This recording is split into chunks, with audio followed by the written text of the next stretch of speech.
The most massive tsunami, perfect storm is bearing down upon us. This perfect storm is mounting a grim reality, increasingly grim reality, and we are facing that reality with the full belief that we can solve our problems with technology, and that's very understandable. Now, this perfect storm that we are facing is the result of our rising population, rising towards 10 billion people, land that is turning to desert, and of course, climate change. Now, there's no question about it at all.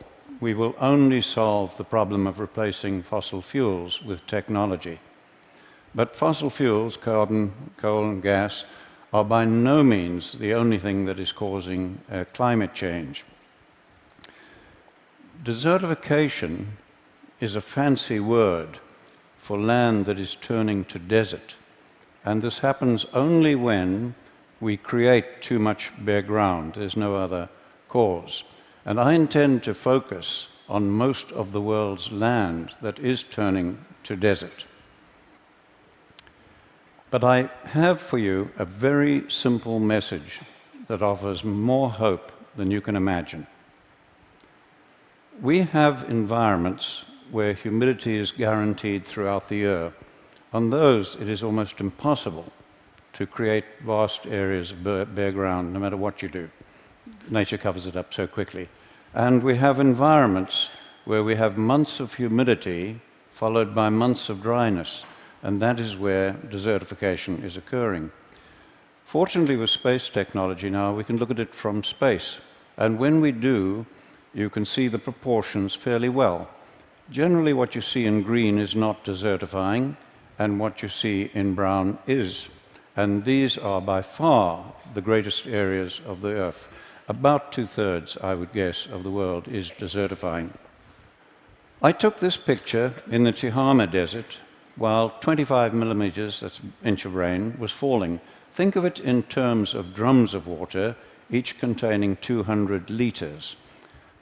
Over 1,000 drums of water fell on every hectare of that land that day. The next day, the land looked like this. Where had that water gone?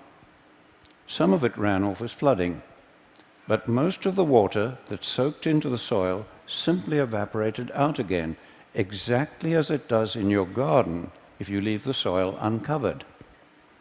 Now, because the fate of water and carbon are tied to soil organic matter, when we damage soils, you give off carbon. Carbon goes back to the atmosphere. Now, you are told over and over, repeatedly, that desertification is only occurring in arid and semi-arid areas of the world, and that tall grasslands like this one, in high rainfall, are of no consequence. But if you do not look at grasslands, but look down into them, you find that most of the soil in that grassland that you've just seen is bare and covered with a crust of algae, leading to increased runoff and evaporation. That is the cancer of desertification that we do not recognize till its terminal form. Now, we know that desertification is caused by livestock, mostly cattle, sheep, and goats, overgrazing the plants, okay, leaving the soil bare and giving off methane. Almost everybody knows this, from Nobel laureates to golf caddies, or was taught it, as I was.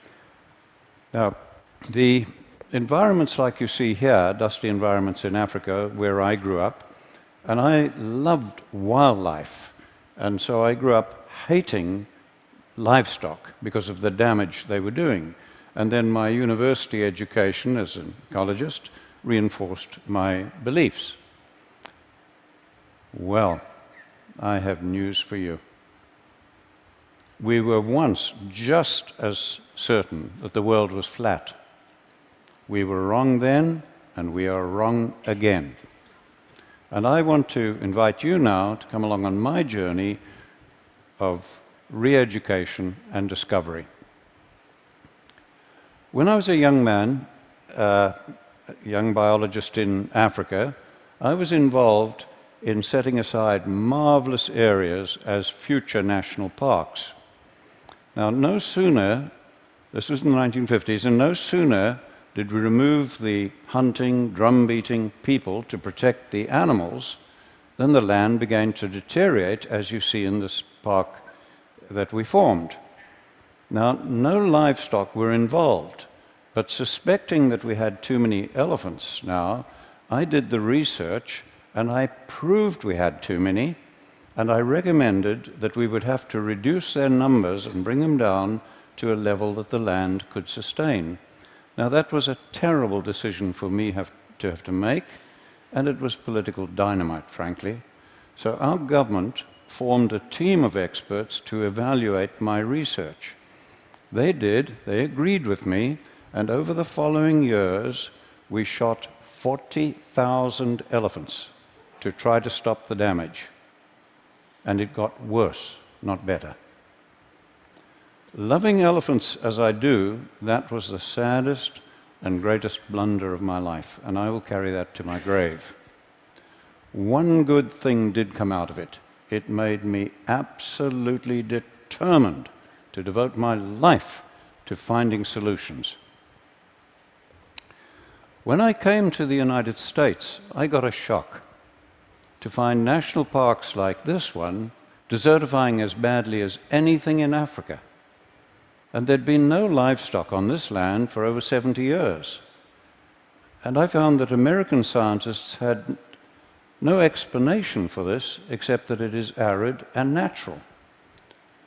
So I then began looking at all the research plots I could over the whole of the western United States where cattle had been removed to prove that it would stop desertification. But I found the opposite.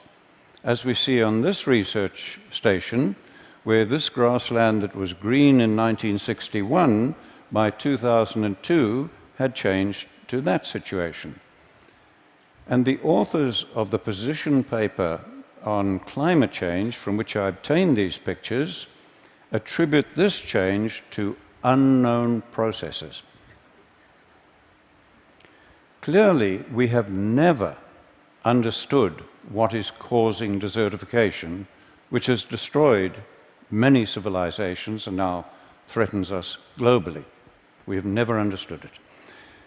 Take 1 square meter of soil and make it bare, like this is down here, and I promise you, you will find it much colder at dawn and much hotter at midday than that same piece of ground if it's just covered with litter, plant litter. You have changed the microclimate. Now, by the time you are doing that and increasing greatly the percentage of bare ground on more than half the world's land, you are changing macroclimate. But we have just simply not understood why was it beginning to happen 10,000 years ago? Why has it accelerated lately? We had no understanding of that. What we had failed to understand was that these seasonal humidity environments of the world, the soil and the vegetation, developed with very large numbers of grazing animals. And that these grazing animals developed with ferocious pack-hunting predators. Now, the main defense against pack-hunting predators is to get into herds, and the larger the herd, the safer the individuals. Now, large herds dung and urinate all over their own food, and they have to keep moving.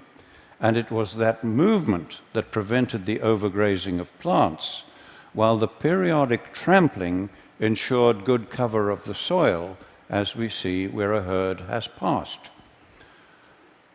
This picture is a typical seasonal grassland. It has just come through 4 months of rain, and it's now going into 8 months of dry season. And watch the change as it goes into this long dry season.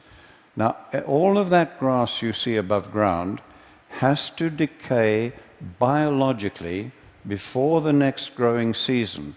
And if it doesn't, the grassland and the soil begin to die.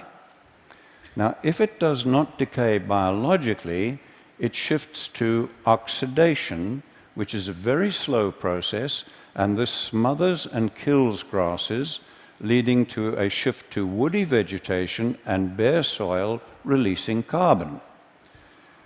To prevent that, we have traditionally used fire. But fire also leaves the soil bare, releasing carbon.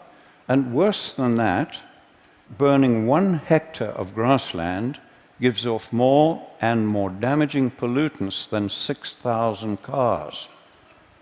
And we are burning in Africa every single year more than 1 billion hectares of grasslands, and almost nobody is talking about it. We justify the burning as scientists because it does remove the dead material and it allows the plants to grow. Now, looking at this grassland of ours that has gone dry, what could we do to keep that healthy? And bear in mind, I'm talking of most of the world's land now. Okay? We cannot reduce animal numbers to rest it more without causing desertification and climate change. We cannot burn it without causing desertification and climate change.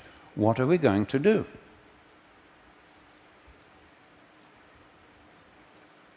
There is only one option. I repeat to you, only one option left to climatologists and scientists, and that is to do the unthinkable and to use livestock, bunched and moving, as a proxy for former herds and predators and mimic nature. There is no other alternative left to mankind. So let's do that.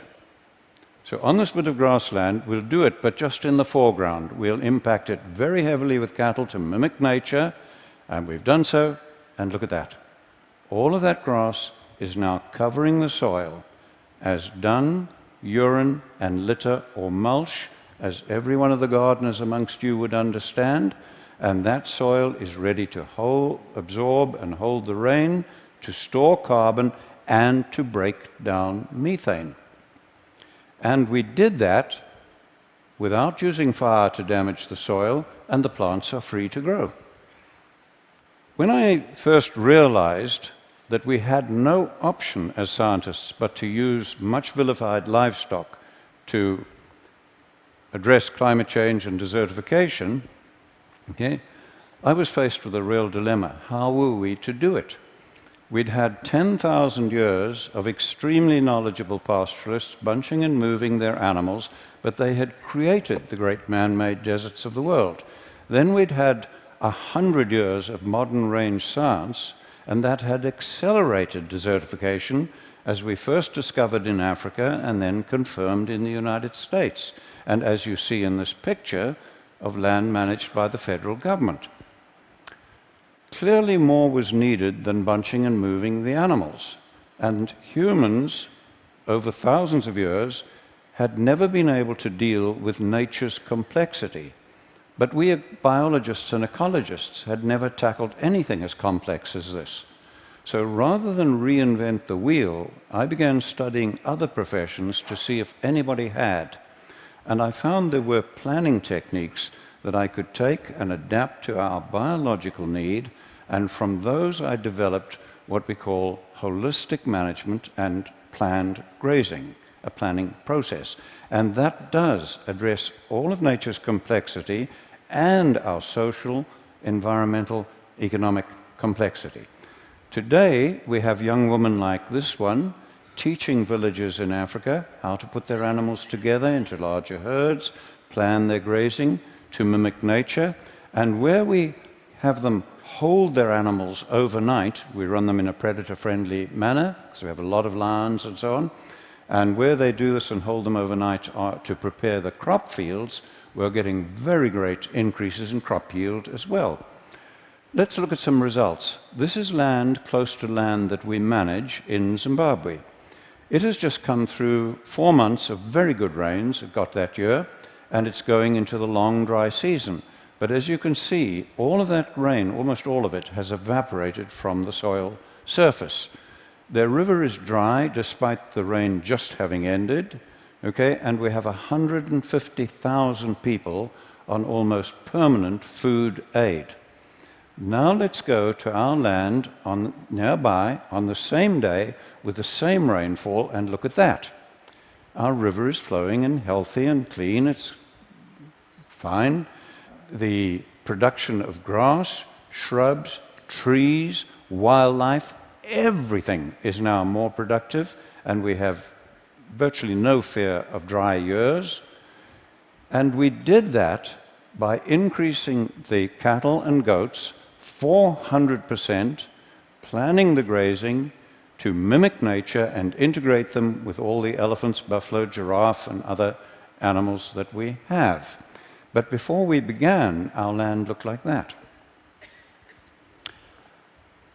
This site was bare and eroding for over 30 years, regardless of what rain we got. Okay? Watch the marked tree and see the change as we use livestock to mimic nature. This was another site where it had been bare and eroding, and at the base of the marked small tree, we had lost over 30 centimeters of soil. Okay? And again, watch the change just using livestock to mimic nature. And there are fallen trees in that now, because these are now, the better land is now attracting elephants, etc. This land in Mexico was in terrible condition, and I've had to mark the hill because the change is so profound.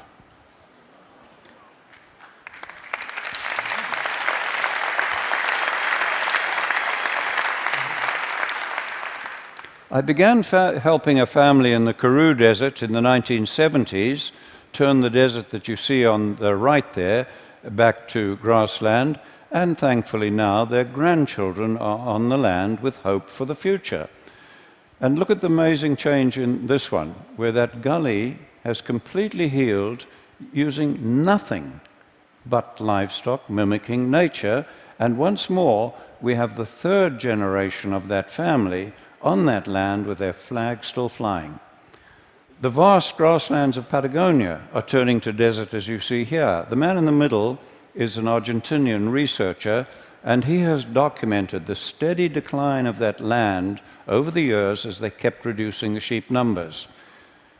They put 25,000 sheep in one flock, really mimicking nature now, with planned grazing, okay? And they have documented a 50% increase in the production of the land in the first year.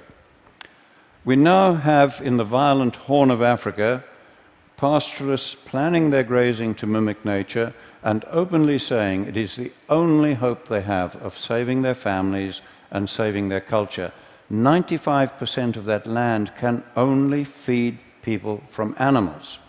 I remind you that I am talking about most of the world's land here that controls our fate, including the most violent region of the world where only animals can feed people from about 95% of the land. What we are doing globally is causing climate change as much as, I believe, fossil fuels, and maybe more than fossil fuels. But worse than that, it is causing hunger, poverty, violence, social breakdown, and war. And as I am talking to you, millions of men, women, and children are suffering and dying. And if this continues, we are unlikely to be able to stop the climate changing even after we have eliminated the use of fossil fuels. I believe I've shown you how we can work with nature at very low cost to reverse all this.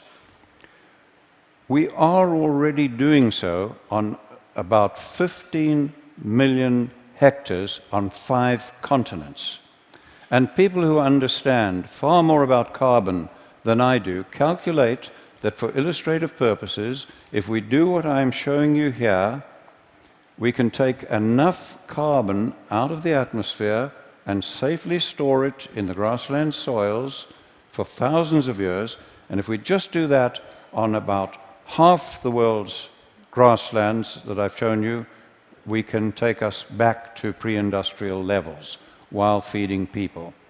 I can think of almost nothing that offers more hope for our planet, for your children, and their children, and all of humanity. Thank you.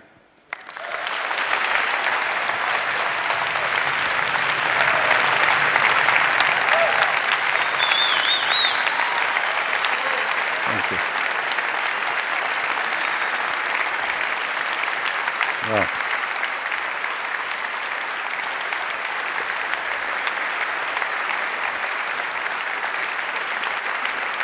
thank you, Chris. Thank you. Thank you. I have, and I'm sure everyone here has, A, 100 questions, B, wants to hug you. I'm just going to ask you one quick question. When you first start this, you bring in a flock of animals, it's desert. What do they eat? How does that part work? How do you start? Well, we've done this for a long time, and the only time we have ever had to provide any feed is doing mine reclamation, where it's 100% bare. But many years ago, we took the worst land in Zimbabwe, where I offered a £5 note in a 100-mile drive if somebody could find one grass in a 100-mile drive. And on that, we trebled the stocking rate, the number of animals, in the first year with no feeding, just by the movement, mimicking nature, and using a sigmoid curve, that principle. It's a little bit technical to explain here, but well, I would love to. Yeah. I mean, this is such an interesting and important idea. Yeah. The best people on our blog are going to come and talk to you and try and. I want to get more on this that we wonderful. Can share along with the talk. That is an astonishing talk, truly an astonishing talk, and I think you heard that we all are cheering you on your way. Thank you so much. Well, thank you all. Thank you all. Thank you, Chris.